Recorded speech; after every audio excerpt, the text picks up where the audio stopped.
तो कहता है इसका योगदान क्या है? तो विलियम एडम कहता है कि इस गुरुकुल के विद्यार्थी और आचार्यों ने मिलकर कावेरी नदी पर एक डैम बनाया है, बांध बनाया है, जो दुनिया का सबसे पहला बांध है। मुझे नहीं मालूम था विलियम एडम के डॉक्यूमेंट्स पढ़ने के पहले कि दुनिया का सबसे पहला बांध भारत में बना है। फिर जैसा उसने डिस्क्रिप्शन दिया है उसको खोजते खोजते मैं पहुंच गया एक दिन और अपनी आंखों से देख के आया कि वो डैम अभी तक जीवित है। उस डैम पर तेलुगु भाषा में एक पत्थर लगा हुआ है जिस पर तारीख है सन 1238 में वो बना है। आज से लगभग 800-825 साल पुराना है। और वो डैम की विशेषता क्या है? पत्थर और चूने से बना है। और आप जानते हैं दक्षिण भारत में सबसे ज्यादा प्रवाह वाली नदी है कावेरी। कावेरी जो है ना पेरेनियल रिवर है, साल के 12 महीने पानी रहता है उसमें, और पानी का फ्लो सबसे तेज है और पानी का दबाव भी उसका सबसे तेज है। तो कावेरी नदी पर जहां सबसे तेज गति से पानी बहता है उस नदी पर बांध बना दिया। बांध की लंबाई कितनी है और उसकी चौड़ाई कितनी है?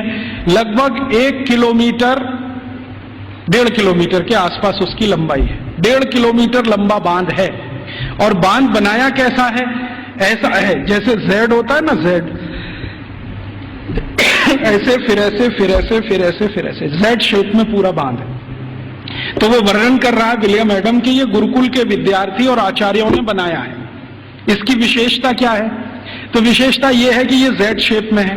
जेड शेप में क्यों बनाया?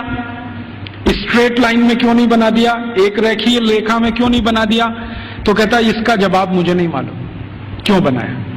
बहुत दिन मैं भी सोचता रहा कि ऐसा क्यों है। अब मेरे समझ में आया थोड़े दिन पहले कि ये जब सीधी रेखा में आप कोई दीवार बनाए और पानी बहुत तेज गति से आए तो दबाव इतना ज्यादा है कि बहुत जल्दी वो टूट जाएगा। लेकिन अगर आप उसी सीधी रेखा की दीवार को ऐसे ऐसे कर दो तो पानी का प्रेशर डाइवर्ट हो जाएगा और वो डैम कभी भी नहीं टूटेगा। अब समझ में आया कि वो 825 साल से कैसे जिंदा है।